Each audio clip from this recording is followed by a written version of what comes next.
Angle modulation, इसमें हमने last time क्या पढ़ा था कि फेज या फ्रीक्वेंसी मॉड्यूलेशन की ट्रांसमिशन बैंडविड्थ कैसे कैलकुलेट करते हैं।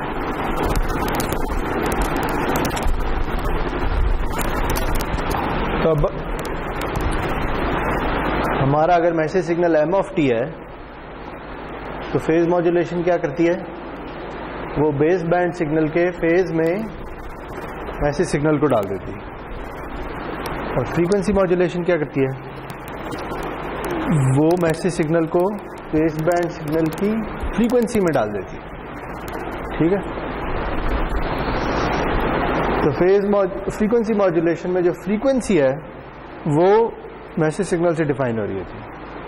तो फिर फेज कैसे डिफाइन होता है, फ्रीक्वेंसी को इंटीग्रेट करके। सही। और इसी तरह फेज मॉड्यूलेशन में फ्रीक्वेंसी कैसे डिफाइन होती है, फेज को डेरिवेट करके। सही जी। तो ये हमने कहा था कि जो इंस्टेंटेनियस फ्रीक्वेंसी है, यानी उस टाइम टी, किसी पर्टिकुलर टाइम टी पे क्या फ्रीक्वेंसी है, वो फेज मॉड्यूलेशन के केस में ये होगी और फ्रीक्वेंसी मॉड्यूलेशन के केस में ये होगी। सही। और फिर इससे हमने ट्रांसमिशन बैंडविड्थ निकाली थी।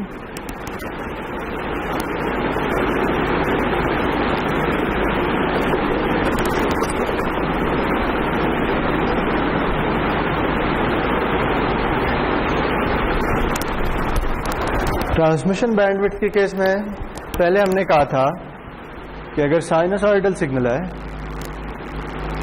यानी अगर मैसेज सिग्नल एक साइनसॉइड है,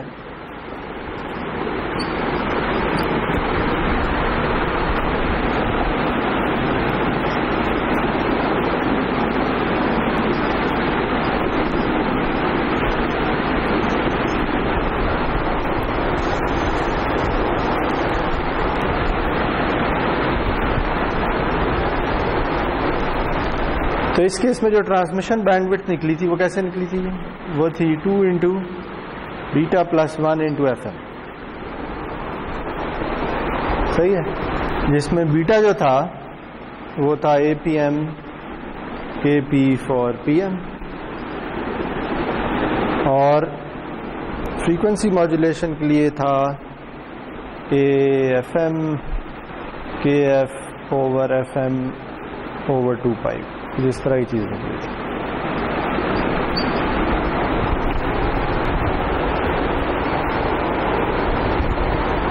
अच्छा, इसे हमने दो तरीके से डिराइव किया था, अगर आपको याद हो।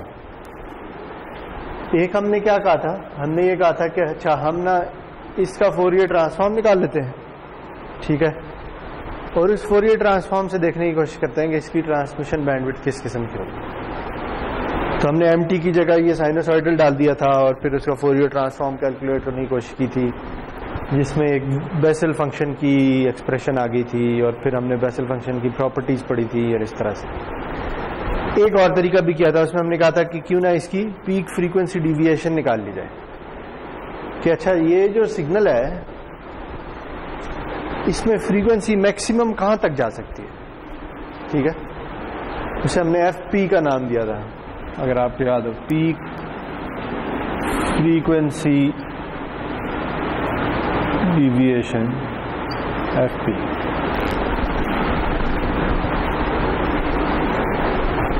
तो हमने ये कहा था कि हमारा जो मैसेज सिग्नल है उसकी वन साइडेड बैंडविड्थ W है,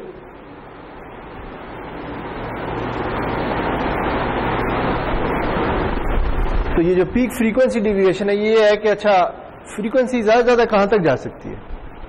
तो वो अगर FP है तो इसका मतलब ये FP प्लस W तक चली जाएगी, और इस तरह माइनस FP माइनस W तक चली जाएगी। तो हमने कहा था कि अच्छा इस केस में जो ट्रांसमिशन बैंडविड्थ है वो बनेगी 2 इंटू FP प्लस W।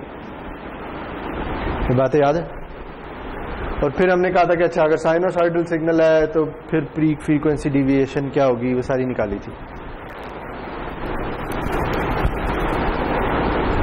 लेकिन अगर साइनोसॉइडल सिग्नल नहीं है, कोई सिग्नल है M ऑफ टी, तो उस केस में भी हम यही यूज करेंगे ठीक है, यानी अगर कोई मैसेज सिग्नल अब साइनोसॉइड नहीं है बल्कि कोई सिग्नल एम ऑफ टी है, ठीक है, तो उसमें पीक फ्रीक्वेंसी डिविएशन कैसे निकलेगी? सही जी। तो देखिए, अगर वही बात, अगर फेज मॉड्यूलेशन है तो हमें पता है इंस्टेंटेनियस फ्रीक्वेंसी क्या है, वही है, ठीक है। जो इंस्टेंटेनियस फ्रीक्वेंसी है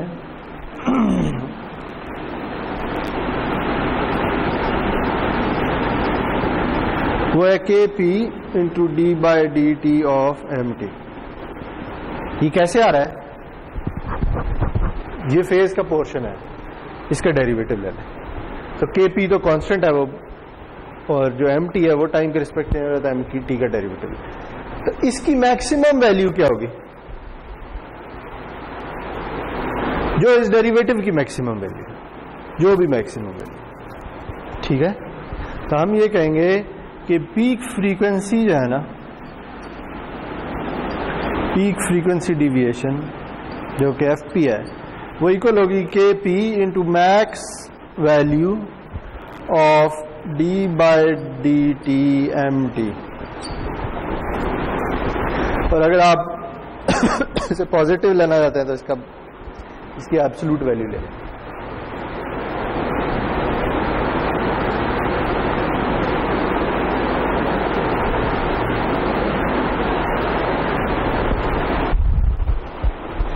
सही है।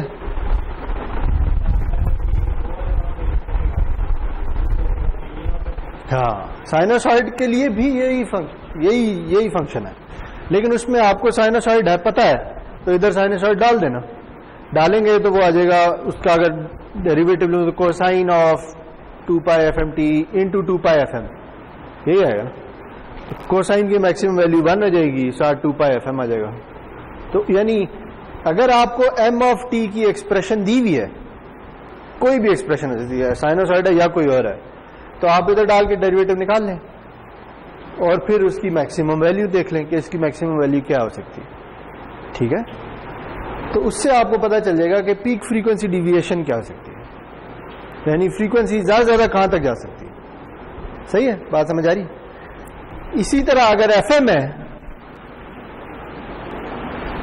तो एफएम के केस में इंस्टेंटेनियस फ्रीक्वेंसी क्या है?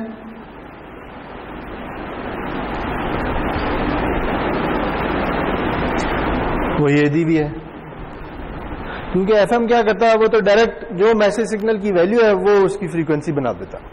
तो इसमें तो इंस्टेंटेनियस फ्रीक्वेंसी है ही के एफ इंटू एम टी।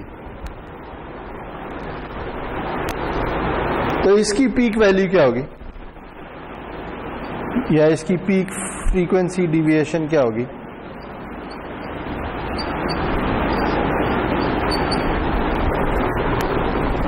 के एफ तो कांस्टेंट है, तो जो भी एम टी की मैक्सिमम वैल्यू, ठीक है, तो ये आ जाएगा k f into max of absolute value of m t. सही है ना। यानी से 2 के दरमियान है तो फ्रीक्वेंसी ज्यादा 2 के एफ तक हो सकती है, ऐसे ही होगा ना। अगर वो -3 से 3 के दरमियान है तो ज्यादा 3 के एफ तक हो सकती है। इसमें तो डायरेक्ट वैल्यू पे डिपेंड करेगा।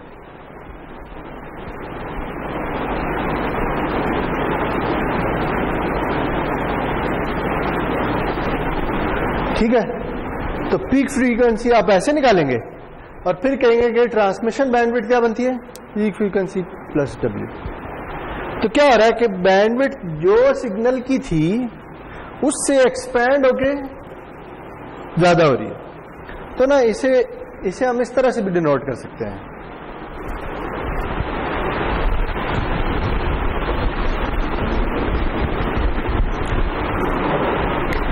इसके लिए एक और पैरामीटर ऐसे कहते हैं बैंडविड्थ एक्सपेंशन फैक्टर।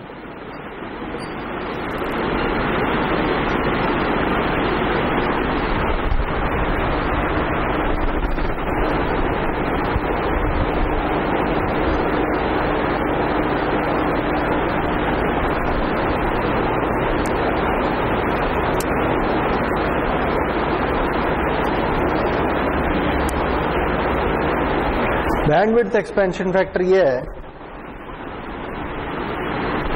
कि पीक फ्रीक्वेंसी क्या है और मैसेज सिग्नल की बैंडविड्थ क्या है, ठीक है। यानी मैसेज सिग्नल की बैंडविड्थ से कितनी ज्यादा बैंडविड्थ बढ़ चुकी है, कितनी गुना बढ़ चुकी है, तो इसे FP/W कहते हैं। पीक फ्रीक्वेंसी क्या है और मैसेज सिग्नल की बैंडविड्थ क्या है।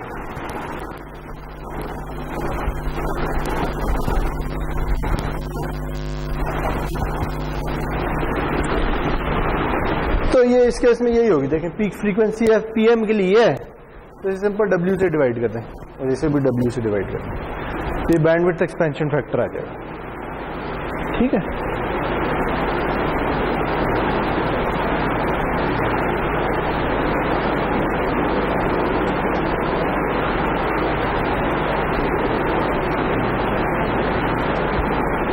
चले, तो ये छोटी छोटी चीजें थी जो बतानी थी। इसमें कोई और चीज रह गई है तो देख लेते हैं।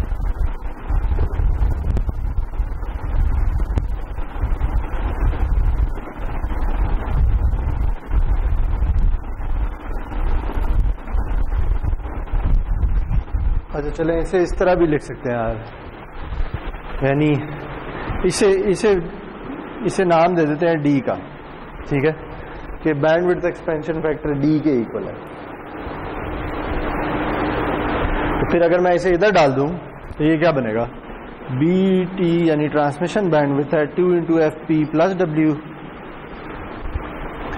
ठीक है जी। इसमें से अगर मैं W कॉमन ले लूं तो ये क्या रह जाएगा, ये रह जाएगा 2 × FP/W + 1 × W, ठीक है। और इसे हमने नाम दे दिया D का, तो ये बनेगा 2 × D + 1 × W, ठीक है। ये क्यों किया, ये इसलिए किया कि ये अब उसी तरह की एक एक्सप्रेशन बनी है जिस तरह हमने साइनोसॉइडल सिग्नल के लिए निकाली थी, याद है वो क्या थी।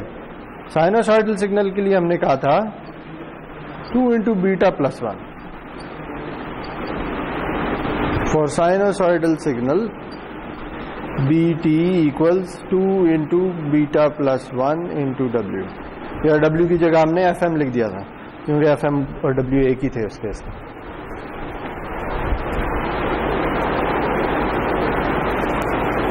तो ये दोनों एक मिलती जुलती एक्सप्रेशन है। ये एक पर्टिकुलर मैसेज सिग्नल के लिए ट्रांसमिशन बैंडविड्थ है, ठीक है, लेकिन ये किसी भी मैसेज सिग्नल के लिए यूज हो सकती है, हत्ता कि ये इसके साइनोसॉइडल सिग्नल के लिए भी यूज हो सकती है, ठीक है, क्योंकि साइनोसॉइडल सिग्नल का आप D और W निकालेंगे तो वो वही बनेंगे जो उधर बन रहे हैं, सही है जी। तो इस एक्सप्रेशन से आप चाहे फेज मॉड्यूलेशन हो, चाहे फ्रीक्वेंसी मॉड्यूलेशन हो, चाहे जो भी मैसेज सिग्नल हो, उसकी ट्रांसमिशन बैंडविड्थ निकाल सकते हैं। लेकिन ये वही ट्रांसमिशन बैंडविड्थ है, ये वो है 98% ट्रांसमिशन बैंडविड्थ, ये याद रखें, ठीक है।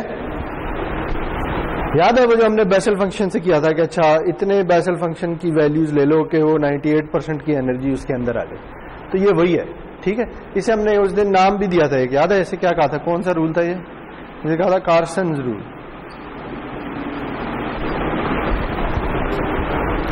ठीक है। तो यानी ये एक आप समझ लें सादा तरीका है एंगल मॉड्यूलेशन की ट्रांसमिशन बैंडविड्थ निकालना, सही। वैसे तो हमने देखा है कि ट्रांसमिशन बैंडविड्थ चलती जाती है, कभी खत्म नहीं होती, लेकिन हम उसे किसी पॉइंट पे जाके फिल्टर कर देते हैं, सही है, ओके।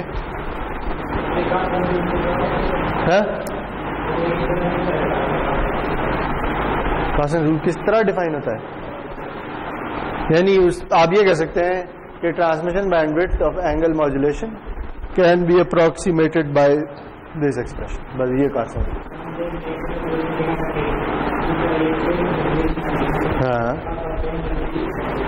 हाँ ना, यही तो हम भी कह रहे हैं, ठीक है ना।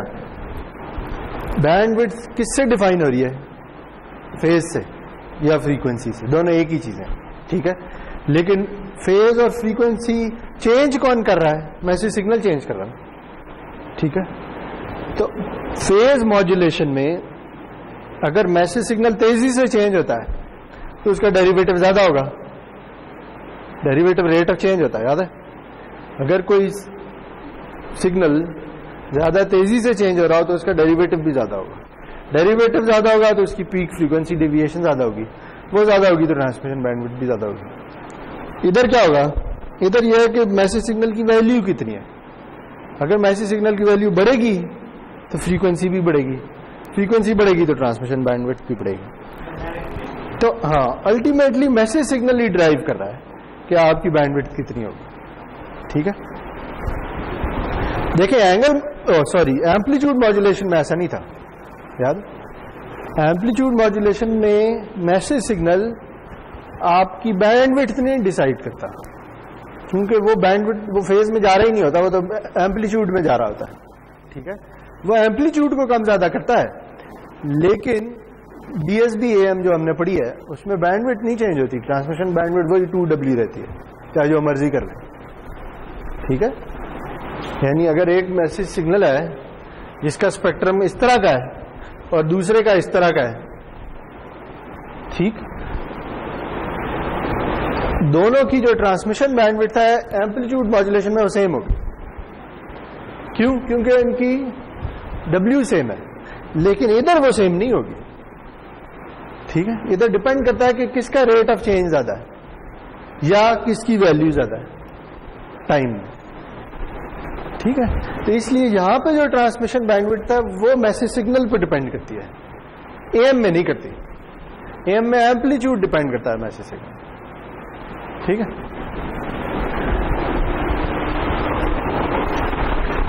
अच्छा जी, अगर ये ठीक है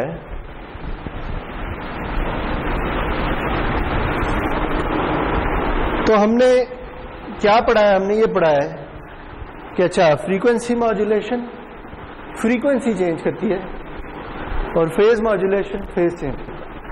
तो इनके जो मॉड्यूलेटर होते हैं ना, उनका डिजाइन किस किस्म का है ये देख लीजिए।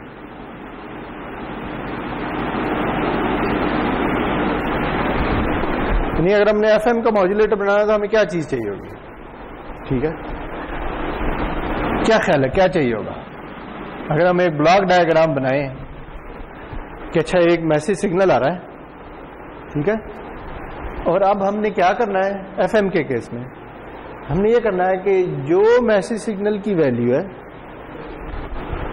उसे किसी नंबर के एफ से मल्टीप्लाई कर लो और फिर जो वैल्यू बनती है ना, अपने सिग्नल में बेस बैंड सिग्नल इस तरह बनाओ कि वो एक टोन हो या एक कॉम्प्लेक्स एक्सपोनेंशियल हो जिसकी फ्रीक्वेंसी ये हो। सही है, तो बेसिकली हमें क्या चाहिए? हमें एक ऑसिलेटर चाहिए। ठीक है, वो ऑसिलेटर याद है क्या करता था? ऑसिलेटर एक खास फ्रीक्वेंसी की टोन बनाता होता। ठीक है, तो हमें एक ऑसिलेटर चाहिए। नहीं, हमें एक ऑसिलेटर चाहिए जिसकी फ्रीक्वेंसी हम कंट्रोल कर सकें। मैं एफएम की बात कर रहा हूं। देखिए, ये एक्सप्रेशन फेज की एक्सप्रेशन है, ये फ्रीक्वेंसी की एक्सप्रेशन नहीं है।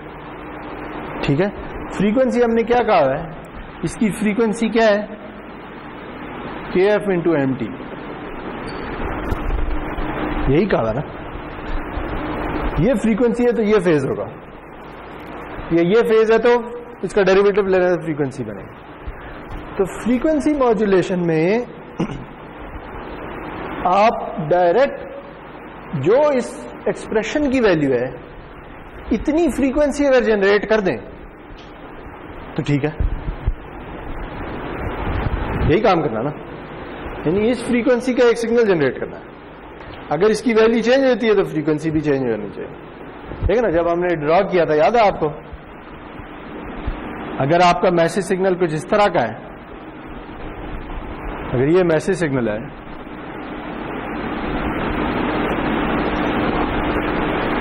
तो जो पास बैंड सिग्नल बनता था वो क्या था?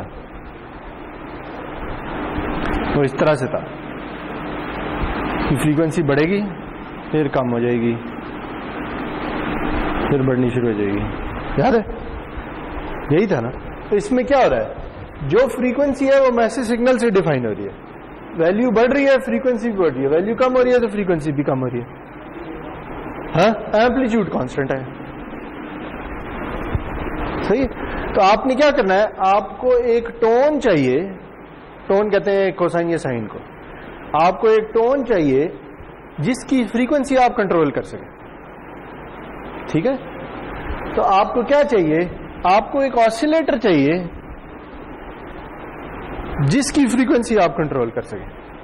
तो ऐसे ऑसिलेटर को कहते हैं वीसीओ।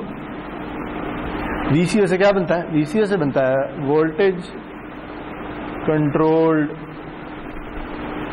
ऑसिलेटर। ये क्या करता है, इससे आप जितनी वोल्टेज देंगे ना, ये उसके हिसाब से फ्रीक्वेंसी जनरेट करता है, ठीक है। वोल्टेज की वैल्यू ज्यादा कर दें तो फ्रीक्वेंसी ज्यादा हो जाएगी, कम कर दें तो कम हो जाएगी। तो एग्जैक्टली यही चीज हमें चाहिए। क्यों? क्योंकि ये जो सिग्नल आ रहा है ये असल में हमारे इलेक्ट्रिकल सिस्टम में किसी वोल्टेज की फॉर्म में आ रहा हो, ठीक है। आप उसे किसी कोई गेन दे देते हैं और फिर उसे फीड कर देते हैं किसी वीसीओ को। वीसीओ क्या करता है, वीसीओ उस वोल्टेज के मुताबिक उस फ्रीक्वेंसी की टोन जनरेट करता रहता है। वोल्टेज कम होता है तो फ्रीक्वेंसी कम हो जाती है, वोल्टेज ज्यादा होता है तो फ्रीक्वेंसी ज्यादा हो जाती है, ठीक है। तो एफएम का जो मॉड्यूलेटर है वो बस ये होता है और कुछ भी नहीं होता। इसलिए एफएम का जो मॉड्यूलेटर है वो बहुत सिंपल होता है। अच्छा, इसी तरह अगर हम देखें कि फेज मॉड्यूलेशन के लिए क्या चाहिए,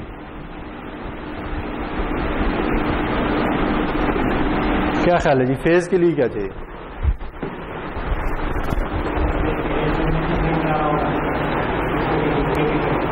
उसे किसी केपी से मल्टीप्लाई करते हैं और फिर आपको ये कैलकुलेट करना है आपको, ठीक है। अब एंगल की बात होगी, सही, क्योंकि अब मैसेज सिग्नल एंगल को ड्राइव कर रहा है, ना कि फ्रीक्वेंसी को। पहले मैसेज सिग्नल से फ्रीक्वेंसी बनती थी, अब मैसेज सिग्नल से एंगल या फेज बनता है, ठीक है। तो आपने क्या करना है, ये कोई एंगल है, इसका e⁻ निकालना, ठीक, ऐसे ही है ना, यानी एंगल है उसका कोसाइन और साइन निकालना है, यही करना है।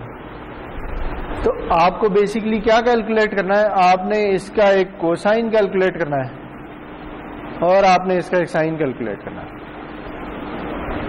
तो आपके पास बेस बैंड सिग्नल आ जाएगा, ठीक है। अब ये कौन काम करता होता है, इसके लिए भी एक खास डिवाइस होती है, उसे कहते होते हैं, होती वो डिजिटल है वैसे, उसे कहते हैं DDS, या इससे बनता है डायरेक्ट डिजिटल सिंथेसिस।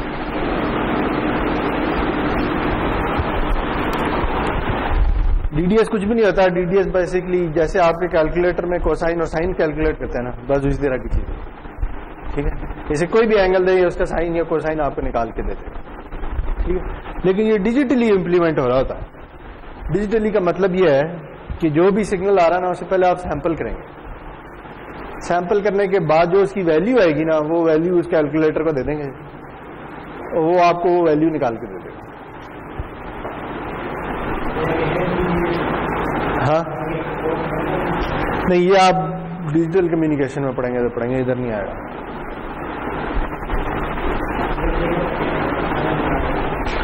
DDS यानी वो कोसाइन कैलकुलेट करता है और क्या करता है, ठीक है। इसमें ज्यादातर जो इम्प्लीमेंटेशन है ना, वो इस तरह से होती है, उसे कहते हैं lookup table based implementation. Lookup table को ना सादा अल्फाज में LUT भी कहते होते हैं, अगर आपको याद हो, शायद कहीं उसमें पढ़ा होगा, डिजिटल लॉजिक डिजाइन में, DLD DSD में कहीं पढ़ा होगा।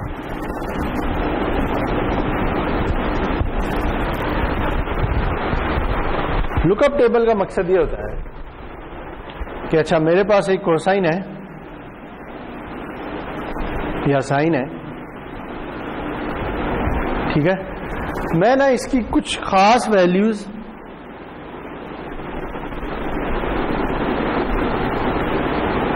स्टोर करके रख लूंगा। ठीक है जी। कितनी करनी है ये डिपेंड करता है कि आपके लुकअप टेबल का साइज कितना है। से लुकअप का टेबल का साइज है 5 बिट या 32 वैल्यूज है इसमें। ठीक है, तो आप इसे 32 वैल्यूज में डिवाइड कर देंगे और वो 32 वैल्यूज रिकॉर्ड करके रख लेंगे। अगर 32 से आप 64 पे चले जाते हैं तो आपकी ये सेपरेशन कम हो जाएगी। सही है। अब होता क्या है, अगर आप उसे कोई एंगल की वैल्यू देते हैं ना, तो वो देखता है कि वो इनमें से, इन वैल्यूज में से कहां पे लाई करती है। ठीक है, से वो इस जगह लाई करती है। सही है। तो वो क्या करेगा, उसमें एक दो डिफरेंट किस्म की इंप्लीमेंटेशन हो सकती है। एक तो ये हो सकती है कि वो ये करे ये किसके करीब है, इसके करीब है या इसके करीब है। अगर ये इसके करीब है ना, तो वो ये वाली वैल्यू आपको दे देगा बस।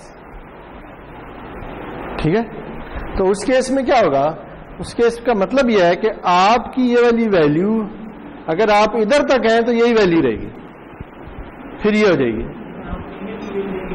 एंगल की वैल्यू। तो इस तरह की चीज बन जाएगी। समझ आ रही बात? यानी आप डिपेंड करता है कि आप इस रीजन में इसके करीब है या इसके करीब है। जिसके भी करीब है ना, वो वाली वैल्यू आपको दे देगा।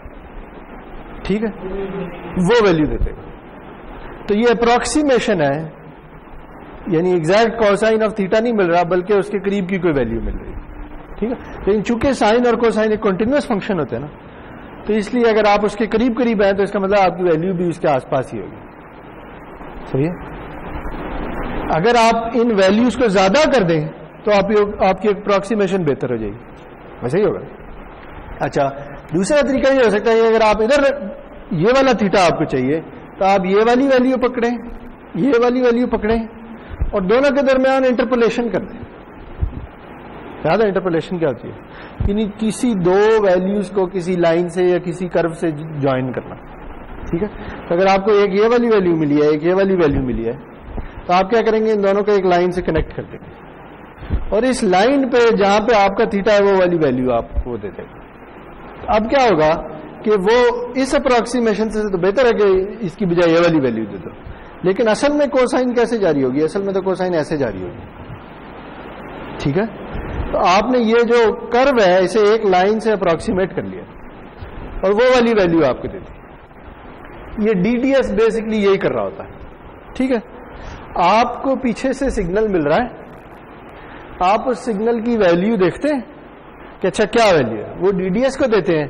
डीडीएस इधर आता है, देखता है हाँ जी मैं कौन सा वाला डीडीएस हूं, इंटरपोलेशन हूं या नहीं, सिग्नल की वैल्यू तो पीछे से आ रही है। हाँ, एक सिग्नल आ रहा है, उसका कोसाइन और साइन कैलकुलेट करना ना, यही करना ना, ठीक है ना। ये चीज आ रही है e to the j theta, ये से मैं थीटा कह रहा हूं। क्या होता है cosine of theta plus j sine of theta. तो आपने बेसिकली जो भी वैल्यू आ रही है उसके कोसाइन और साइन कैलकुलेट कर रहे हैं। ठीक है, तो जो भी सिग्नल आ रहा है उसकी वैल्यू डीडीएस को दे दें। डीडीएस इधर से देखेगा, इसे कहते हैं first order interpolation. First order interpolation,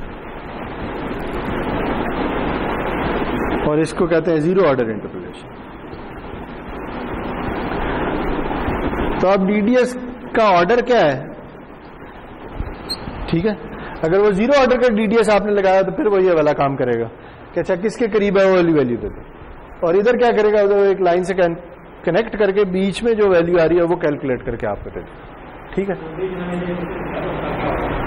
वो वैल्यू आ गई, यानी आपको इधर मिल गया cosine of m of t, इधर मिल गया sine of m of T.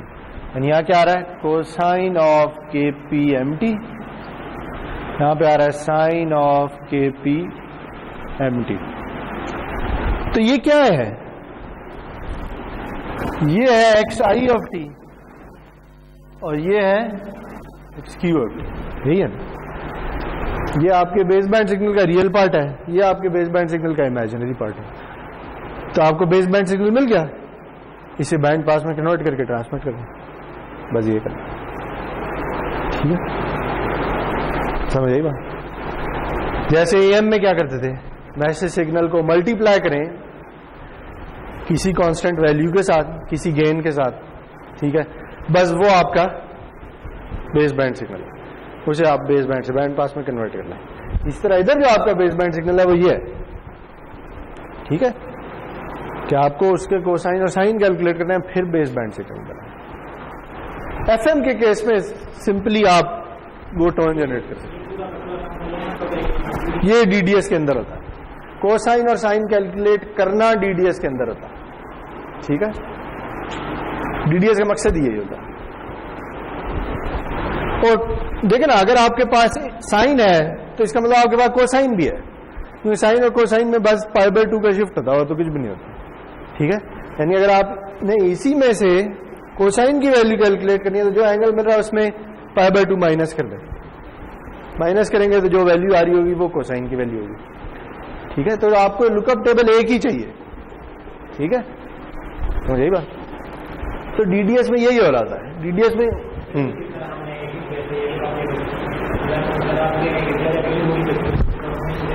बेहतर हो जाएगी ना। ये किस बेस पे लेंगे, ये आप अगेन ये आपकी कॉम्प्लेक्सिटी पे डिपेंड करता है। अगर आप ज्यादा वैल्यूज लेंगे तो आपको ज्यादा मेमोरी चाहिए होगी, ज्यादा मेमोरी चाहिए होगी तो वो ज्यादा कॉस्टली हो जाएगी। इसी तरह ये जो वैल्यू है ये डिजिटल वैल्यू होगी, ठीक है। तो आपने हर वैल्यू को कितनी बिट्स से रिप्रेजेंट करना है ये भी मेमोरी डिफाइन कर रही होगी, ठीक है। 12 बिट से कर रहे हैं, 16 बिट से कर रहे हैं, 24 बिट से कर रहे हैं, 8 बिट से कर रहे हैं, ठीक है। तो अगर आपको देखें, आप ये डिसाइड करते हैं कि मुझे से फॉर एग्जांपल 128 वैल्यूज का लुकअप टेबल चाहिए और हर वैल्यू 8 बिट की होगी, ठीक है। तो आपको टोटल मेमोरी कितनी चाहिए, 128 टाइम्स 8 बिट्स, कितनी मेमोरी चाहिए आपको, सही है। और अगर ये जीरो ऑर्डर नहीं है, ये लीनियर है, यानी फर्स्ट ऑर्डर इंटरपोलेशन है, तो फिर आपको इंटरपोलेशन करने के लिए कोई कैलकुलेशन भी करनी है, ठीक है। तो उसके लिए आपको एडर सबट्रैक्टर भी चाहिए होगा, ठीक है। सिस्टम डिजाइन पढ़ा है, सिस्टम डिजाइन पढ़ा था या नहीं पढ़ा था, अरे ठीक है। यानी डिजिटल जब सर्किट होता है ना तो उसमें आप इसी तरह करते हैं, आप डीएलडी तो पढ़ी हुई है ना, एडर होता है, सबट्रैक्टर होता है, मल्टीप्लायर होता है, याद है। तो आपको इतनी मेमोरी चाहिए, साथ ये जो लीनियर इंटरपोलेशन है इसके लिए आपको मल्टीप्लायर और एडर चाहिए होगा। तो ये टोटल आपका डिजिटल सर्किट बन जाएगा, सही है, कि जिसे आप कोई वैल्यू दें वो आपको आगे कोसाइन और साइन दे देता। तो ये सारी चीज को डीडीएस कैसे है। डीडीएस की आजकल चिप्स मिल जाती हैं, ठीक है, कि जिन्हें आप वोल्टेज दें वो आगे आपको 2 वोल्टेज लाइन पर कोसाइन और साइन कैलकुलेट करके दे देते। सिंपल, हाँ ना। एंगल देंगे तो वो उसका कोसाइन और साइन कैलकुलेट करके दे देगा। हाँ हाँ, एंगल ये है जो मैं इसे बता रहा हूं, हाँ ना। हाँ, ये जीरो ऑर्डर के केस में हो रहा है, ठीक है, क्योंकि जीरो ऑर्डर के केस में हम इंटरपोलेशन नहीं करना चाहते। लेकिन अगर आप इंटरपोलेशन करना चाहते हैं तो फिर अप्रोक्सीमेशन बेहतर हो जाएगी। देखिए, सारी की सारी वैल्यू स्टोर करना पॉसिबल ही नहीं है, ठीक है ना, क्योंकि ये एक रियल नंबर है। थीटा जो है वो -π और π के दरमियान कुछ भी हो सकता है, ऐसे ही है ना। तो अब ये नहीं हो सकता कि आप कहें कि अच्छा -π के दरमियान सारी की सारी वैल्यूज में स्टोर कर सकता हूं, ये तो पॉसिबल ही नहीं है, सही है। तो आपको ये डिसाइड करना पड़ेगा, इसे चाहे जितना मर्जी बड़ा कर लें, 1000 कर लें, 10,000 कर लें, 1 लाख कर लें, आपकी प्रिसीजन बेहतर होती जाएगी, लेकिन परफेक्ट कभी भी नहीं हो सकती, ठीक है, समझ आ रही बात।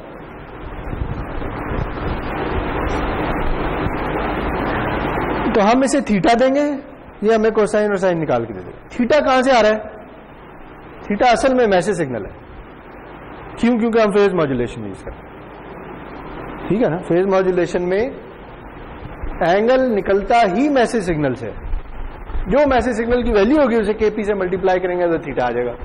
थीटा उसे देंगे, वो आपको कोसाइन साइन दे देगा। अब अगली वैल्यू, अगला टाइम आएगा, अगली वैल्यू आ जाएगी, अगला थीटा आ जाएगा। तो इस तरह ये चलता रहेगा प्रोसेस, पीछे से मैसेज सिग्नल आता जा रहा है, आप उसे डीडीएस को देते जा रहे हैं, डीडीएस साथ साथ उसके कोसाइन साइन कैलकुलेट करता जा रहा है।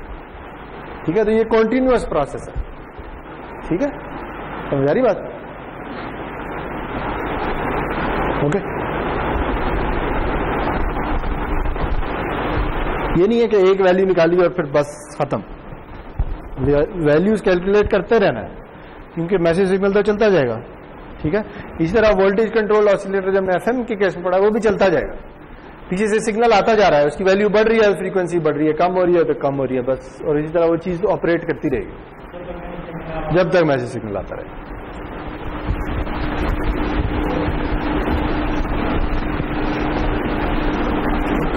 ये हर केस में ऐसे ही होगा।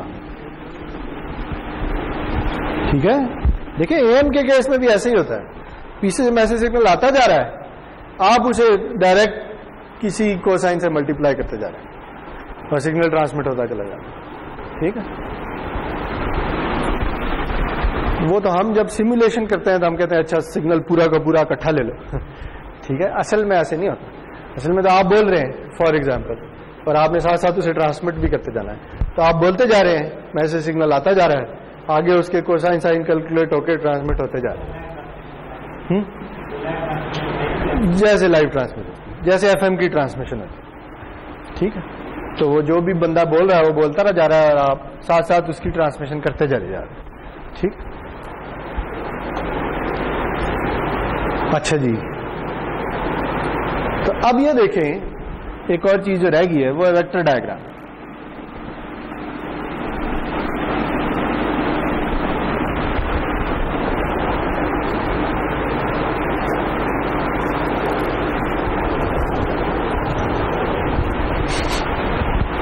अगर हम फेज मॉड्यूलेशन को देख लें,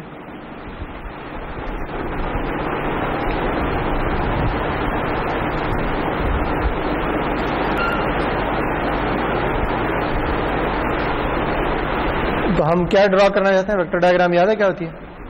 या आप एक्स एक्सिस पे आई कॉम्पोनेंट ले लें, वाई एक्सिस पे क्यू कॉम्पोनेंट ले लें, और जैसे जैसे टाइम चेंज होता जा रहा है आप दोनों की वैल्यूज प्लॉट करते रहें।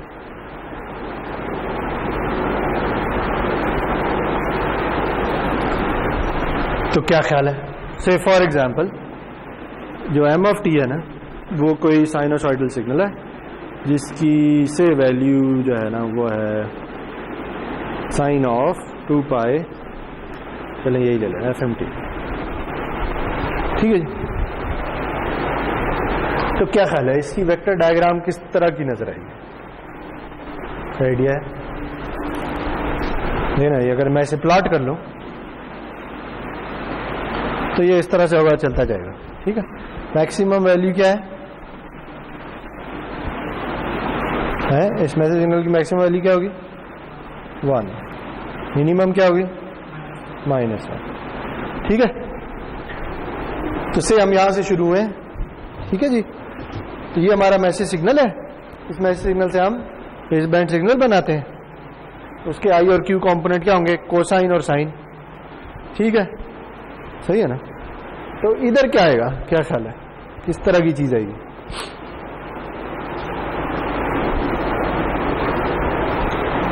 शुरू से शुरू कर लें। टाइम 0 पे वैल्यू क्या होगी?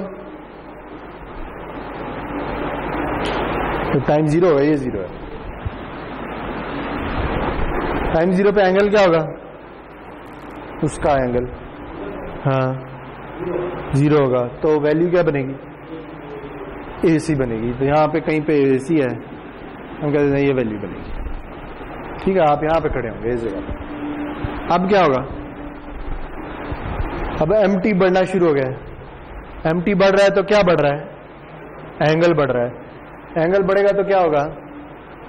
इधर हम ऊपर को शिफ्ट करेंगे। ठीक है, सही है ना? क्योंकि ये कॉम्प्लेक्स एक्सपोनेंशियल है। कॉम्प्लेक्स एक्सपोनेंशियल हमेशा एक सर्कल पे होता है, याद है? और सर्कल का रेडियस क्या होता है? उसका रेडियस जो उसका एम्पलीट्यूड है ना, ये रेडियस होता है। रेडियस तो रेडियस क्या है? जो भी एम्पलीट्यूड। सही जी। तो जब टाइम बढ़ेगा तो क्या होगा, ये एंगल बढ़ना शुरू होगा, तो आप इस तरह मूव करने जाएंगे। कहां तक जा सकते हैं आप? मैक्सिमम वैल्यू एंगल की क्या हो सकती है? हाँ? क्या कह रहे हैं? मुझे समझ आवाज नहीं आ रही। क्यों? कौन एंगल कौन डिफाइन कर रहा है आपके केस में?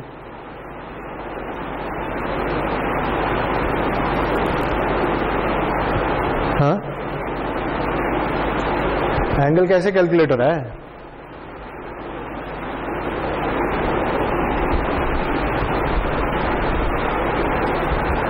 यही एंगल की वैल्यू लिखी हुई है ना यार। एंगल की वैल्यू क्या है? ये जो लिखी हुई है KP इंटू MT, यही एंगल है ना, ठीक है। तो इसकी मैक्सिमम वैल्यू क्या होगी? क्यों? MT की मैक्सिमम वैल्यू क्या है? 1 है, ठीक है। MT की वैल्यू मैक्सिमम 1 है, तो इसलिए फेज की मैक्सिमम वैल्यू KP होगी, ठीक है। अगर मैं ये कह दूं कि KP भी 1 है, फिर फेज की मैक्सिमम वैल्यू क्या होगी? 1, ठीक है। तो 1 कितने डिग्री होता है याद है? 1 तकरीबन होता है 57 डिग्री। 1 रेडियन होगा ना, तो 1 रेडियन को डिग्री में कैलकुलेट करना है, 180 और पाई से मल्टीप्लाई करते हैं, तकरीबन 57 डिग्री बनता होता है ना, है ना। ये 1 रेडियन है, राइट, ये नहीं। मैक्सिमम एंगल जो है वो है KP into max of MT, यही है ना। जो भी MT की मैक्सिमम वैल्यू KP से मल्टीप्लाई करें, ये भी 1 है, ये भी 1 है, तो ये 1 रेडियन आ जाएगा। तो 1 रेडियन कितने डिग्रीज होता है याद है? रेडियंस को डिग्री में कैसे कन्वर्ट करते हैं? इस तरह से करते हैं, ठीक है। तो ये तकरीबन 57 पॉइंट समथिंग इस तरह से कुछ बनेगा शायद। तो इसका मतलब ये है जनाबे वाला कि आप रोटेट करते करते ज्यादा से ज्यादा 57 तक जा सकते हैं, इससे आगे नहीं जाएंगे, क्योंकि इससे आगे आपके मैसेज सिग्नल की वैल्यू जाती ही नहीं है। और कम से कम कितना जा सकते हैं? यानी नेगेटिव साइड पे वो -1 तक जा सकते हैं, ठीक है। तो आप यहां तक जा सकते हैं, ठीक है। ये एंगल क्या है? 1 रेडियन, ठीक है। तो आपका जो सिग्नल है उसकी वेक्टर डायग्राम इस तरह की होगी, ठीक है। अच्छा, आप मुझे ये बताएं,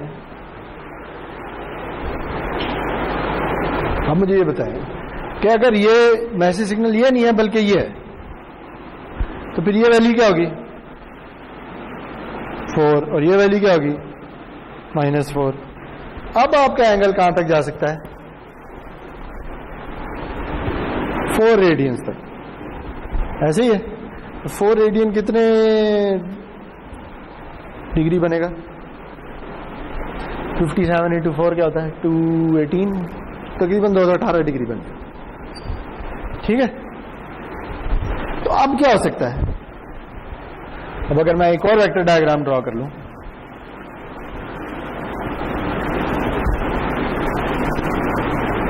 सही जी। तो अब अगर आप यहां से शुरू हुए हैं तो 218 कहां पे है? 218 कहीं यहां पे है, ऐसे ही है। तो आप चलते चलते चलते चलते यहां तक जा सकते हैं, लेकिन आप नेगेटिव साइड पे कितना जा सकते हैं? -218 तक। इसका मतलब आप यूं भी जा सकते हैं, ठीक है। तो क्या ख्याल है, ये ठीक है? इसमें मसला है, क्या मसला है? कोई आइडिया नहीं। ये 218 की वैल्यू या कोई भी वैल्यू जो 180 से ज्यादा हो, वो मसला कर सकती है। क्यों कर सकती है? वो इसलिए कर सकती है, देखें, आप यहां से चल रहे हैं, सही जी, आपके मैसेज सिग्नल की वैल्यू बढ़ रही है, आपका फेज भी बढ़ रहा है, ठीक है। चलते चलते चलते चलते पॉजिटिव साइड पे आप जब मैक्सिमम वैल्यू पे जाते हैं तो आप इधर आ जाते हैं, ठीक है। अब अगर मैसेज सिग्नल की वैल्यू कम हो रही है, नेगेटिव हो रही है, तो फेज भी नेगेटिव हो रहा है। चलते चलते चलते चलते आप इधर तक जा सकते हैं, तो ये वाला जो रीजन है, ठीक है, अगर मैं आपको ये कह दूं कि मैं इस जगह खड़ा हूं और मुझे मैसेज सिग्नल की वैल्यू बताओ, तो आप नहीं बता सकते। क्यों? क्योंकि वो पॉजिटिव भी हो सकती है और वो नेगेटिव भी तो हो सकती है, ठीक है, क्योंकि ये वाली वैल्यू दो तरीकों से आ सकती है। अगर आपके पॉजिटिव होते होते यहां तक पहुंच जाए एंगल, या आपके नेगेटिव होते होते यहां तक पहुंच जाए। तो इससे क्या पता चला? इससे पता ये चला कि एंगल जो है उसे पाई को क्रॉस नहीं करना चाहिए, ठीक है। अगर पाई को क्रॉस कर लेगा तो फिर मैसेज सिग्नल रिकवर नहीं हो सकता, यूनिकली रिकवर नहीं हो सकता। यानी दो वैल्यूज होंगी, आप दोनों में से इनमें से कोई भी हो सकती है, मुझे तो नहीं पता कौन सी है, ठीक है। तो फिर इसका हल क्या है?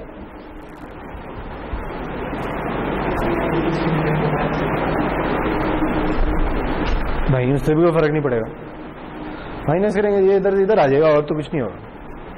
यानी अगर मैंने फेस को रिस्ट्रिक्ट करना है कि उसकी वैल्यू पाई से आगे ना जाने पाए, तो इस इक्वेशन में या उस इक्वेशन में मेरे हाथ में कौन सी चीज है? क्या मैं मैसेज सिग्नल को चेंज कर सकता हूं?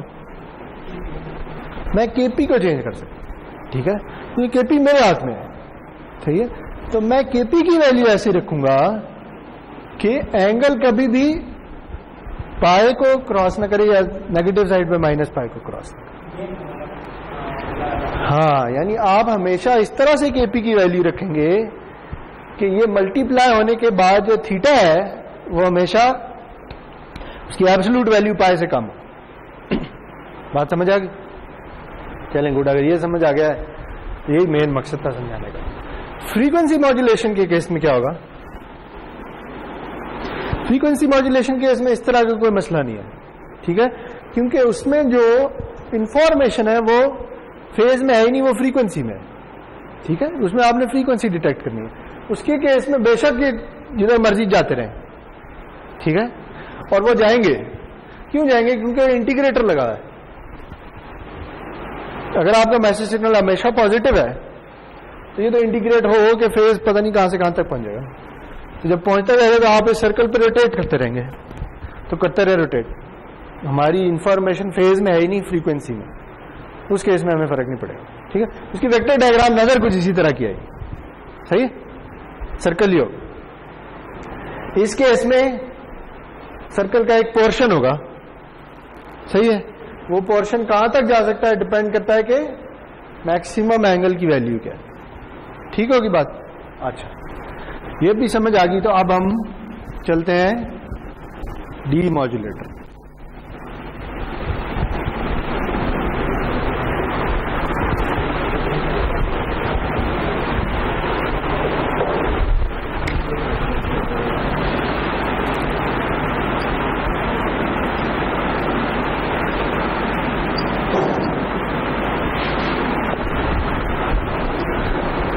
अच्छा जी, डी मॉड्यूलेटर जो है, मॉड्यूलेटर का क्या मकसद होता है? बेस बैंड सिग्नल बनाना। डी मॉड्यूलेटर का क्या मकसद होता है? डी मॉड्यूलेटर का क्या मकसद होता है? मैसेज सिग्नल रिकवर करना, ठीक है। तो इसे मिल रखा है, क्या होता है? इसकी इनपुट क्या होती है? Receive signal. याद है ना ब्लॉक डायग्राम? मॉड्यूलेटर ने बेस बैंड सिग्नल बनाया, ट्रांसमिट कर दिया, वो उसके साथ चैनल में से गुजरा, उसमें नॉइज ऐड हुआ, ब्ला ब्ला, और फिर वो रिसीव हो गया, ठीक है। रिसीव हुआ से बेस बैंड में हुआ, तो अब डीमॉड्यूलेटर का क्या काम है कि वो इसमें से एमटी निकाल के बताए कि अच्छा इसमें से एमटी क्या होता है। पास बैंड में होगा ना, उसे वापस बेस बैंड में कन्वर्ट करेंगे ना, वाई सी टी आएगा, उसे बेस बैंड में कन्वर्ट करेंगे तो वाई जी टी बनेगा। वो कन्वर्जन हम पढ़ चुके हैं, ठीक है, इसीलिए वो अलग से पढ़ ली थी कि उसे बस साइड पे ही अब रखें, ठीक है। तो हम यहां पे ये अज्यूम करते हैं कि सिग्नल बना, बैंड पास में कन्वर्ट हुआ, ट्रांसमिट हुआ, चैनल में से गुजरा, नॉइज ऐड हुआ, वापस बेस बैंड में कन्वर्ट हुआ और हम तक पहुंच गए। ये सारे काम हो चुके हैं, ये हमें मिला है। अब इसमें से हमने एमटी निकालना है और इसका हम एक मॉडल बना चुके हैं। इसका क्या मॉडल है? ये किसकी इक्वल होता है? ये इक्वल होता है जी transmitted base band signal into channel का फेज प्लस नॉइज। ये एक्सटेंडेड मॉडल है जो हमने शुरू में ही डिसाइड कर लिया था, याद है ना कि हम ये लेके चलेंगे और इसमें से हम एमटी रिकवर करने की कोशिश करेंगे।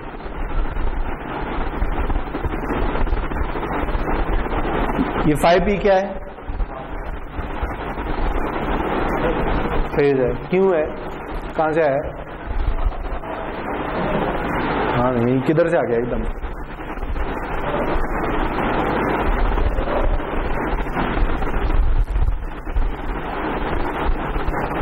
ये कहां से आता होता था, याद है?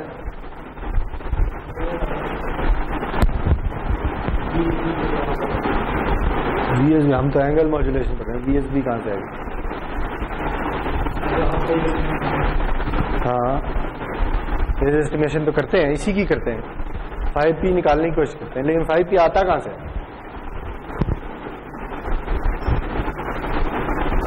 5P की एक्सप्रेशन याद है क्या है?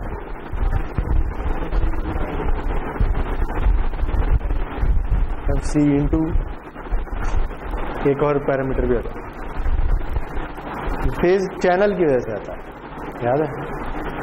चैनल जो है वो आपके सिग्नल में एक डिले डालेगा, उस डिले को जब आप बेस बैंड पे लेके आते हैं तो वो एक एंगल के तौर पे आता है, तो 2πfc इंटू टाउ होता है, वो टाउ वो डिले होता है, ठीक है? तो ये फेज की वजह, सॉरी ये चैनल की वजह से फेज आता है। इसी की बेस पे डिसाइड होता है कि डीमॉड्यूलेटर की दो टाइप्स होती हैं, कौन कौन सी? डीमॉड्यूलेटर दो किस्म के होते हैं, कोहेरेंट और नॉन कोहेरेंट। कोहेरेंट कौन सा होता है? जिसे फेज चाहिए, और नॉन कोहेरेंट कौन सा होता है? जिसे फेज नहीं चाहिए। चलेंगे, चीजें याद आ गई, अब आगे चलते हैं। अच्छा, तो अगर हमने फेज मॉड्यूलेशन है की हुई है तो यहां पे क्या आएगा? यहां पे फेज मॉड्यूलेशन की एक्सप्रेशन आ जाएगी।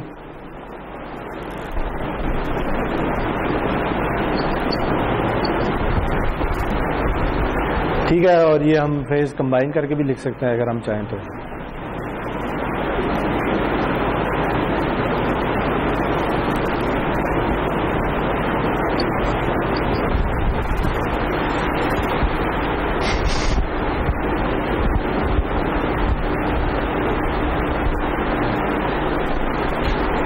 ठीक है जी,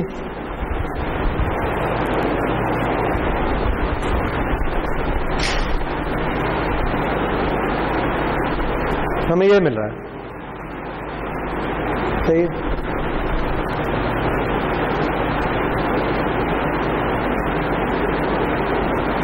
तो हमारी इंफॉर्मेशन कहां पे पड़ी हुई है? फेज में पड़ी हुई है, ठीक है? लेकिन उसमें हुआ क्या है? उसमें एक कांस्टेंट वैल्यू ऐड हो गई है, ठीक है? लेकिन ये टी के रिस्पेक्ट चेंज नहीं हो रहा, ये कोई कांस्टेंट वैल्यू है, ये टाइम के साथ साथ चेंज हो रहा है, ठीक है? लेकिन इसका इधर इफेक्ट क्या होगा? क्या ख्याल है जी? अगर मैं रिसीव्ड बेस बैंड सिग्नल की वेक्टर डायग्राम बना लूं, यानी YIT और YQT, वो किस तरह की होगी? अगर मैं 5P की वैल्यू दे देता हूं, से 5P जो है ना वो है 20 डिग्री, तो ये पूरी की पूरी चीज 20 डिग्री से शिफ्ट हो जाएगी, ठीक है?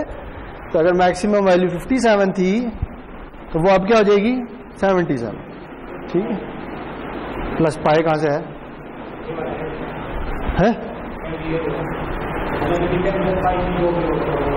हाँ, जो भी 5P की वैल्यू वो हो जाएगी, ठीक है? और 20 डिग्री है तो ये हो जाएगी, अगर ज्यादा है तो कुछ और हो जाएगी, सही है जी? तो आप रोटेट हो जाएंगे, लेकिन ये रोटेशन कितनी होनी है ये आपको नहीं पता, क्यों? क्योंकि आपको 5P की वैल्यू ही नहीं पता। ये तो हमने एक एग्जांपल ले लिया, ठीक है? अच्छा, लेकिन आप क्या कर सकते हैं? आप कम से कम इसका फेज तो निकाल सकते हैं ना, ठीक है? यानी ये जो वैल्यू आ रही है ये कॉम्प्लेक्स वैल्यू है, इसका अगर मैं फेज निकाल लूं तो मुझे ये मिल रहा होगा, ठीक है? क्योंकि ये तो एम्पलीट्यूड है। नॉइज का भी कोई फेज होगा, नॉइज का भी कोई फेज होगा, लेकिन वो इसमें साथ ऐड हो रहा होगा, जो भी थोड़ा बहुत, बात समझ आ रही है?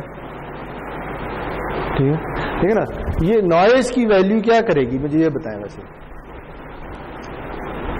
क्या कर रहे हैं? ये नॉइज भी तो कोई कॉम्प्लेक्स वैल्यू है ना, ठीक है, लेकिन हम ये कह रहे हैं कि नॉइज की वैल्यू से जो सिग्नल रिसीव हो रहा है उसकी वैल्यू से कम है। नॉइज आ रहा है लेकिन उसकी वैल्यू कम है, ठीक है। तो से AC की वैल्यू 2 है, सही जी। तो ये वैल्यू कहां से कहां तक जा सकती है? -2 से 2 के दरमियान कहीं ना कहीं वेरी कर रही होगी। और साथ ये एक NG भी आ रहा है, से NG की जो मैक्सिमम वैल्यू है ना वो 0.1 है, ठीक है। तो अब क्या हो रहा होगा? हो ये रहा होगा कि आप इधर खड़े हुए हैं फॉर एग्जाम्पल किसी खास टाइम पे, ठीक है। अब इसमें नॉइज ऐड हो रहा है, ऐसे ही है, सही है जी। अब नॉइज जो है उसकी वैल्यू कम है, यानी उसका मैग्नीट्यूड कम है, वैसे तो कॉम्प्लेक्स नंबर है लेकिन उसका मैग्नीट्यूड से इतना है और साथ कोई एंगल है थीटा, ठीक है। तो क्या रहा होगा कि इसके ऊपर दो कॉम्प्लेक्स नंबर्स को कैसे ऐड करते हैं, याद है?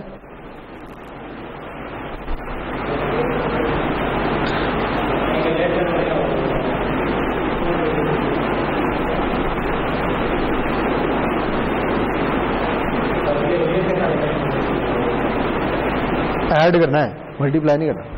रियल के साथ ऐड किया जाता है और इमेजिनरी के साथ ऐड, ऐसे ही होता है ना। लेकिन इधर क्या होगा जब आप ऐड करेंगे तो?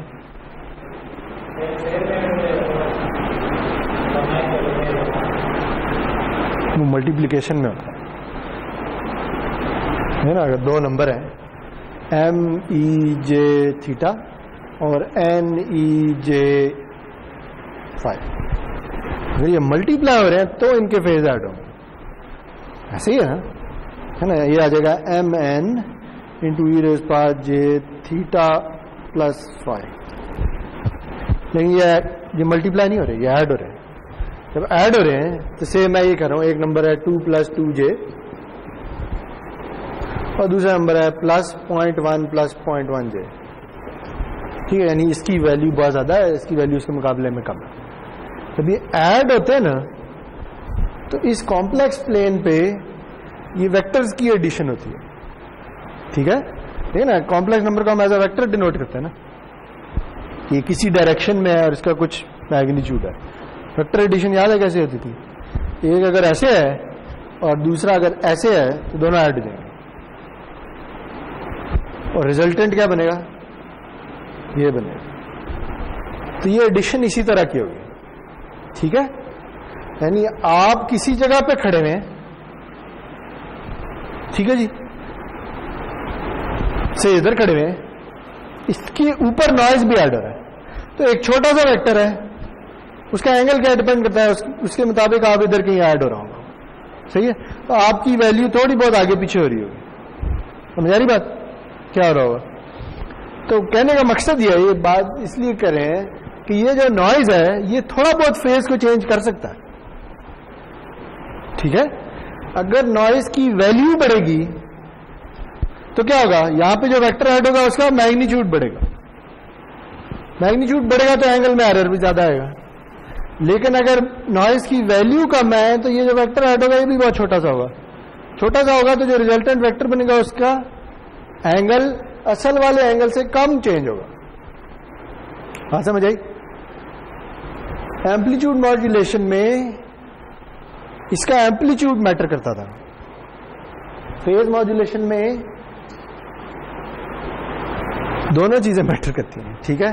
कि ये एंगल क्या करेगा, ऐसे घुमाएगा, और मैग्नीट्यूड क्या करेगा, इसको कम या ज्यादा करेगा। फिर इसका मैग्नीट्यूड कम है तो जो रिजल्टेंट एंगल पे फर्क पड़ेगा वो भी कम पड़ेगा, ठीक है जी। लेकिन नॉइज है सही, क्या मतलब फेज सेम हो जाए क्या हो जाता है, ठीक है ना। क्या मतलब फर्क नहीं पड़ेगा?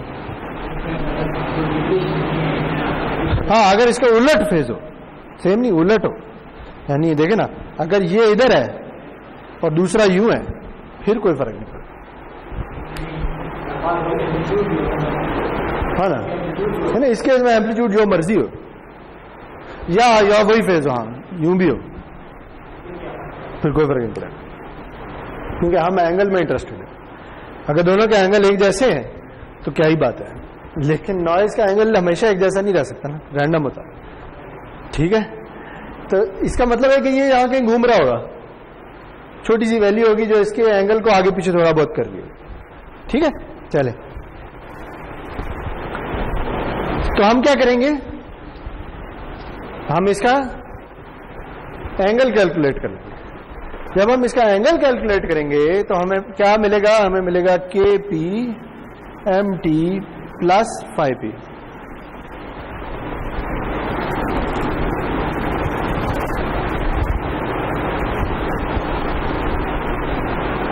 ठीक है जी। अब इसमें से MT निकालना है, कैसे निकालें, यहां तक तो पहुंच गए ना। काम क्या करना है, ये निकालना है या ये निकालना है, एक ही बात है। तो 5P को कैसे बीच में से गायब करें, क्या ख्याल है? 5P नहीं पता, हाँ सादा सादा हाल है 5P को माइनस करते हैं, लेकिन उसके लिए 5P पता होना लाजमी है। मैं कह रहा हूं कि सिर्फ 5P नहीं पता, फिर क्या होगा?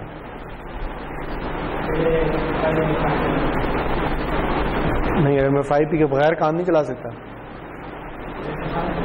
हाँ ना, कैसे, कोई और तरीका नहीं हो सकता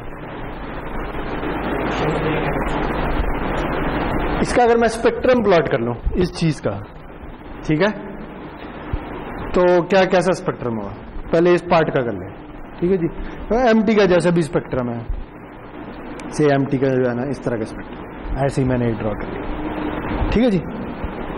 ऐसे इस तरह का नहीं हो सकता, ये तो कॉम्प्लेक्स है, ऐसे ही रख लें, चले ऐसे रख लें, इस तरह का, ठीक है जी। ये वही W और माइनस W, सही हो गया। इसका स्पेक्ट्रम कैसा होगा,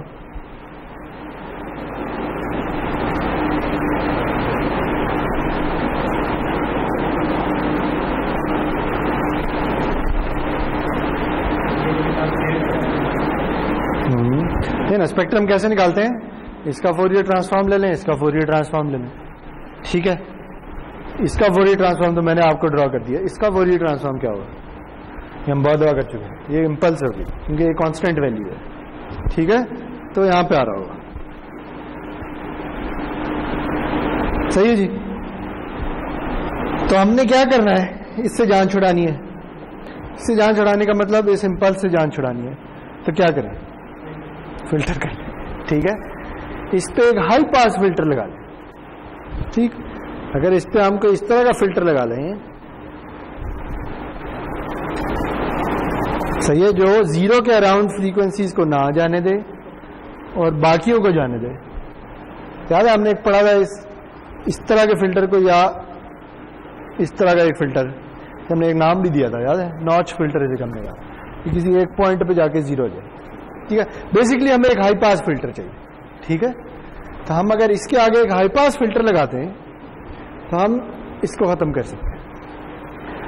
अगर मैं सादा अल्फाज में कहूं ना, देखें क्या हो रहा होगा, टाइम में क्या हो रहा होगा। देखें, अगर आपका मैसेज सिग्नल कुछ इस तरह का है, सही है, तो जब इसमें 5P ऐड हो जाएगा तो क्या होगा, ये उठ के थोड़ा ऊपर चला जाएगा और तो कुछ नहीं होगा, ऐसे ही है ना। दूसरे अल्फाज में आपके मैसेज सिग्नल में एक DC वैल्यू ऐड हो जाएगी, तो आपने DC को रिमूव करना है, सही है। यानी इसके आगे अगर हम आप एक DC रिमूवर लगा दें या एक हाई पास फिल्टर लगा दें तो ये चीज खत्म हो जाएगी और ये रह जाएगी। देखिए, ये परफेक्ट नहीं रहेगा क्योंकि इसकी जो इंफॉर्मेशन है तो बड़ी ये खराब हो जाएगी, लेकिन वो जितनी थोड़ी बहुत फ्रीक्वेंसीज उड़ेंगी, हम ये अज्यूम कर रहे हैं कि इसमें ज्यादा डिस्टॉर्शन नहीं आएगी, ठीक है जी। ये इसका डीमॉड्यूलेटर है, यानी डीमॉड्यूलेटर क्या करता है, अब अगर मैं ड्रॉ कर लूं,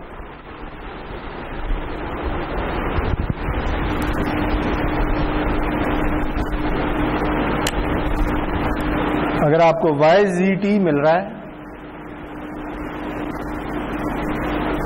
तो आप सबसे पहले क्या करेंगे, एंगल निकालेंगे, ठीक है जी। एंगल किसका निकालेंगे, टेंजेंट इनवर्स किसका, वाई क्यू और वाई आई से, सही है। और फिर इसके आगे एक हाई पास फिल्टर लगाएंगे और आपको एमटी रिकवर हो जाएगा।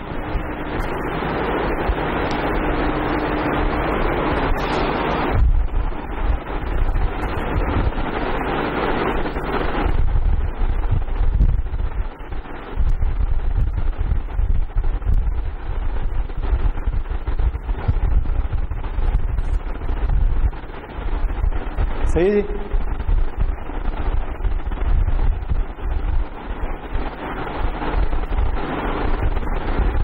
ठीक है, यानी जो भी सिग्नल आ रहा है उसके आई और क्यू कंपोनेंट को यूज करें, यानी रियल और इमेजिनरी को यूज करें, उसका एंगल निकालें। ठीक है, वो जो एंगल आ रहा है उसके ऊपर हाई पास फिल्टर लगाएं और खत्म। ठीक है, अगेन ये कॉन्टिन्यूअस प्रोसेस है, याद रखें। सिग्नल आता जा रहा है, आप उसका एंगल निकालते जा रहे हैं, उस पर हाई पास फिल्टर अप्लाई करते जा रहे हैं। ठीक है ना, ये एक दफा का काम नहीं है, चलता रहेगा। सही। अच्छा देखें, इसमें भी एक मसला है।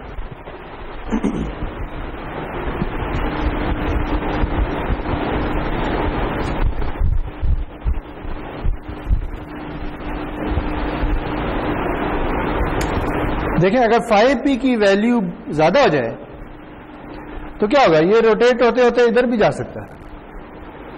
ऐसे ही है ना, 5p की तो कोई भी वैल्यू हो सकती है। सही है। 5p किस पे डिपेंड करता है, कैरियर फ्रीक्वेंसी पे और डिले पे। तो अगर इसकी वैल्यू चेंज होते होते इस तरह होगी है कि आप यहां चले गए हैं रोटेट होके, तो फिर अगेन यहां पे क्या हो रहा है, पाई और माइनस पाई की क्रॉसिंग हो रही है। ठीक है, तो जब आप एंगल कैलकुलेट करेंगे ना, सही है, ये जो एंगल की वैल्यू है ये यूजुअली आपको एंगल देगी माइनस पाई से पाई के दरमियान। ठीक है, अगर आपकी वैल्यू, ये याद है जब हम कहां पढ़ा था, जब हमने फिल्टर पढ़े थे, अगर आपको सिग्नल सिस्टम में याद हो या डीएसपी में याद हो, हम जब फिल्टर का रिस्पांस ड्रॉ करते हैं या किसी का फोरियर ट्रांसफॉर्म ड्रॉ करते हैं, हम मैग्नीट्यूड और फेज अलग अलग प्लॉट करते होते हैं, याद है। और जब फेज प्लॉट करते हैं तो हम ये कहते हैं कि फेज किसी 2 पाई की विंडो में, वो माइनस पाई से पाई भी हो सकता है, वो 0 से 2 पाई भी हो सकता है, कुछ भी हो सकता है। यानी अगर फॉर एग्जाम्पल फेज 0 से 2 पाई के दरमियान है, ठीक है जी, सॉरी यूं नहीं होना चाहिए, मैंने गलत ड्रॉ कर दिया। फेज 0 से 2 पाई के दरमियान है, तो से आपका फेज 0 से स्टार्ट हुआ और बढ़ना शुरू हो गया, बढ़ता गया बढ़ता गया बढ़ता गया, 2 पाई पे पहुंच गया। ठीक है, 2 पाई ऐसे ही है जैसे 0 होता है। तो अगर इससे आगे बढ़ेगा ना तो हम वापस इधर आ जाएंगे और फिर यूं जाना शुरू कर देंगे, फिर जब 2 पाई फिर इधर आ जाएंगे, फिर यूं जाना शुरू कर देंगे। ये याद है प्लॉट। यानी हम जब 2 पाई को क्रॉस करते हैं ना, फेज असल में तो बढ़ता जा रहा है, लेकिन 2 पाई ऐसे ही है जैसे 0, तो हम यहां से आ जाते हैं, जंप लगा देते हैं और फिर चलना शुरू कर देते हैं। ठीक है, देखें उसमें मसला ये है, अगर चलते जाए ना, नहीं ये अब तो कभी 0 नहीं होगा ना, ये तो चलता जाएगा, 2 पाई 4 पाई 6 पाई 8 पाई चलता चला जाएगा। लेकिन जब आपने वापस एंगल निकालना है तो इस बेचारे को तो नहीं पता ना, यानी इसे अगर आप ये वाली वैल्यू देते हैं, ये वाली वैल्यू जो 2 पाई से थोड़ी सी ज्यादा है, ठीक है, तो इसे क्या पता है कि ये वाली वैल्यू है या ये वाली वैल्यू है, इसे तो नहीं पता ना, क्योंकि एंगल आप यहां से चले थे, रोटेट होते होते वापस इधर से आके आगे चले गए, ऐसे ही हुआ ना, बात समझ आ रही है। तो जब आप यहां पे बैठे हैं और आपको एंगल चाहिए, तो आपको क्या पता है ये एंगल 10 डिग्री है या 10 प्लस 2 पाई है, प्लस 4 पाई है, प्लस 6 पाई है, नहीं पता ना, बात समझ आ रही है मेरी, मैं क्या कहने की कोशिश कर रहा हूं। तो आप मिनिमम एंगल निकालते हैं, ठीक है, आप 10 डिग्री निकालेंगे, 370 नहीं निकालेंगे, क्योंकि आपको नहीं पता 370 ऐसे ही है जैसे 10 डिग्री होता है, बात समझ आ रही है मेरी। तो अब अगर आपको मैं इधर का एक नंबर दे दूं, ये नंबर दे दूं, और मैं कहूं इसका एंगल क्या है, तो आप क्या कहेंगे? आप 10 डिग्री कहेंगे ना, आप 370 तो नहीं कहेंगे। ऐसे ही होता है ना। हालांकि ये जो एंगल है ये हो सकता है किसी के चेंज होते होते इधर जाने से आया हो, ऐसे ही है ना। तो आप एंगल हमेशा किसी 2 पाई के रीजन में रखते हैं। बात समझ आ गई? इस बेचारे को नहीं पता कि ये एंगल 10 है या 370 है, तो ये तो 10 ही कहेगा, सही है। तो या आप 0 से 2 पाई रख लें, या 2 पाई का कोई भी इंटरवल ले लें, ठीक है। तो यूजुअली जो एंगल कैलकुलेट होता है ना, वो -π से π के इंटरवल में कैलकुलेट होता है। यानी हम एंगल इस तरह से ड्रॉ करते होते हैं कि ये π है, ये -π है, ठीक है अभी भी 2 पाई का एक रीजन ही ना। अब अगर एंगल बढ़ना शुरू हुआ है, यहां पहुंचा है जब, तो ये ऐसी है जैसे कि -π हो और फिर बढ़ना शुरू हो जाएगा, तो ये भी वही चीज बन जाएगी, ठीक है। कोई यूनिक 2 पाई का रीजन होना चाहिए, चाहे जो मर्जी ले लें, ठीक है जी। तो यूजुअली जो हम एंगल है ना, वो -π से π के दरमियान लेते होते हैं, ठीक है।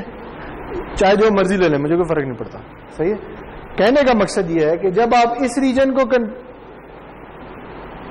कट करेंगे या इस रीजन को कट करेंगे, तो आप अगेन जब आपसे आपका एंगल बढ़ना शुरू हुआ, ठीक है, बढ़ते बढ़ते इधर आया, अब यहां से यहां चला गया, ठीक है।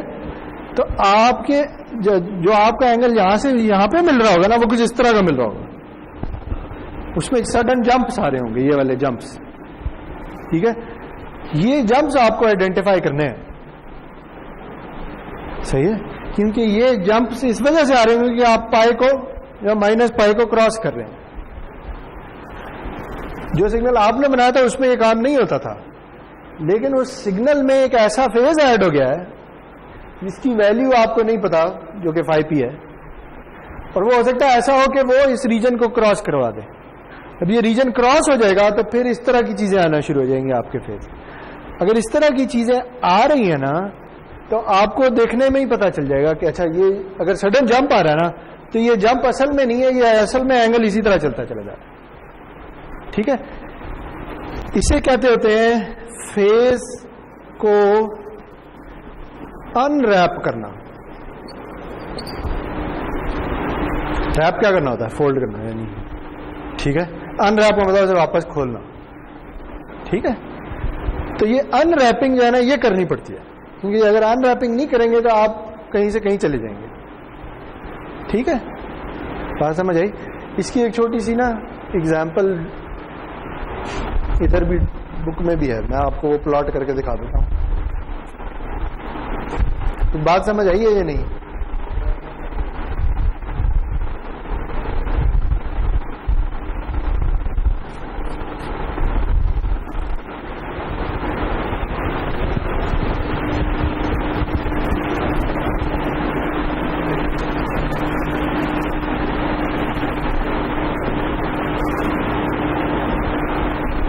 से आपका फेस कुछ इस तरह से है, वो यूं आ रहा है, यहां पे रुक गया, ठीक है। यहां पे रुकने के बाद वो कुछ इस तरह से हो गया, किस तरह से हो गया, वो ऐसे हो गया,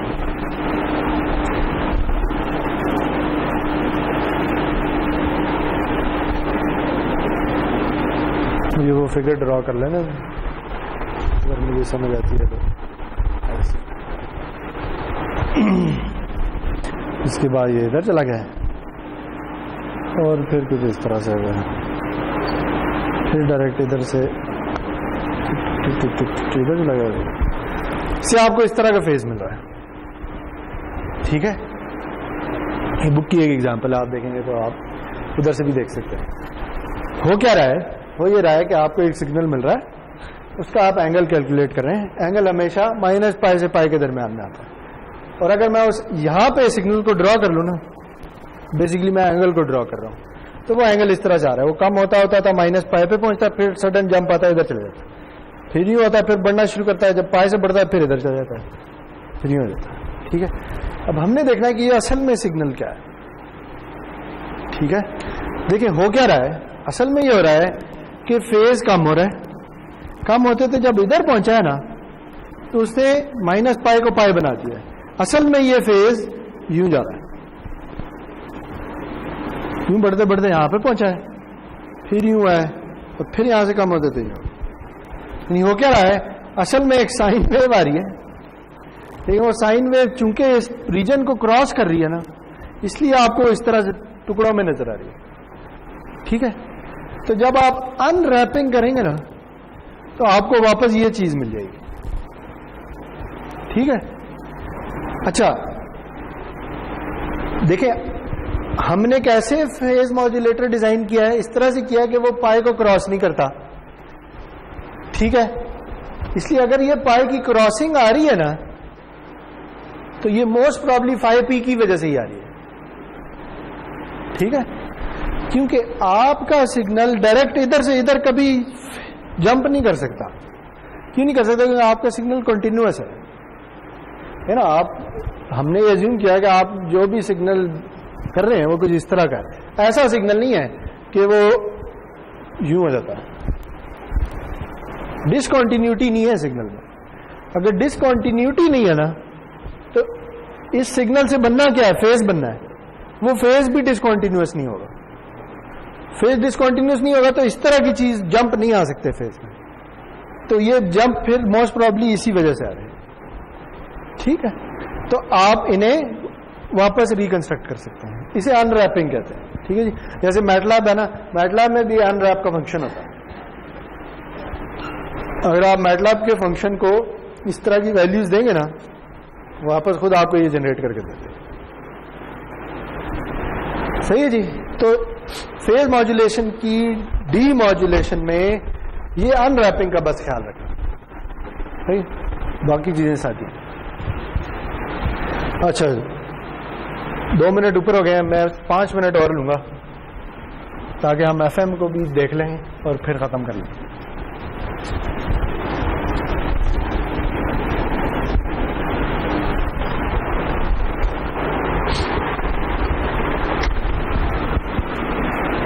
लेकिन अगर एफएम है तो एफएम में भी इक्वेशन तो यही होगी।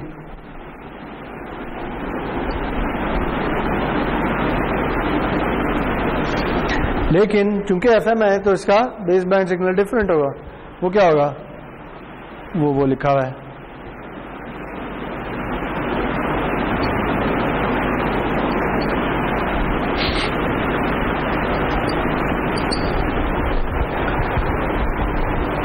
ठीक है, ये बड़ी ज्यादा सी चीज है। अगर मैं इसका भी एंगल ले लूं तो मुझे क्या मिलेगा, मुझे ये चीज मिल जाएगी। ठीक है, सॉरी यहां पे 5p भी आ रहा है। अगर मैं इसका भी एंगल ले लूं, यानी जो yzt आ रहा है इसके आगे अगेन एक टेंजेंट रिवर्स लगा लूं तो मुझे यहां पे क्या मिलेगा, मुझे मिलेगा जी माई इंटीग्रल ऑफ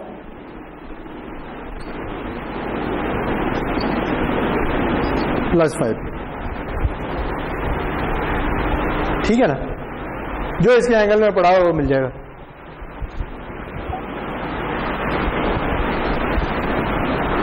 इसमें से अगर आपने एमटी रिकवर करना है तो कैसे करेंगे,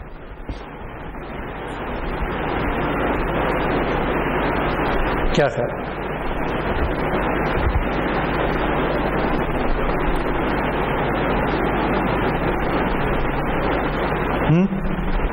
अगर एमटी रिकवर करना है तो इसे इंटीग्रल को खत्म करना है। तो इंटीग्रल को खत्म करना है तो क्या करेंगे, डेरिवेटिव यूज करेंगे। ठीक है, अगर मैं इसका डेरिवेटिव लूंगा तो मुझे क्या मिलेगा, मुझे मिलेगा KF MT प्लस क्या मिलेगा,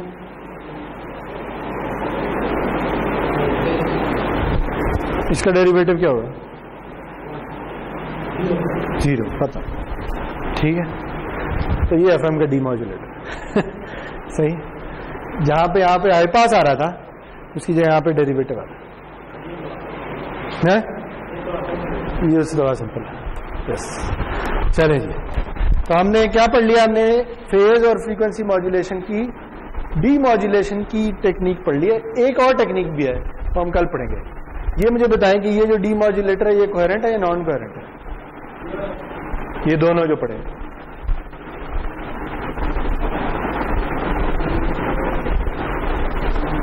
क्या है? ऊंचा बोला मुझे समझ नहीं आया। ये नॉन कोहेरेंट है, ठीक है। इसमें हमने कहीं 5P यूज ही नहीं किया। एक जगह डीसी ब्लॉक या डीसी रिमूवर यूज करके 5P को खत्म कर दिया है, एक जगह डेरिवेटिव लिया तो खुद ही खत्म हो है। छेड़ा है लेकिन 5P की वैल्यू हमें कहीं जरूरत नहीं पड़ी, ठीक। अगर वो पड़ी होती तो फिर कोहेरेंट हो, ठीक है। चले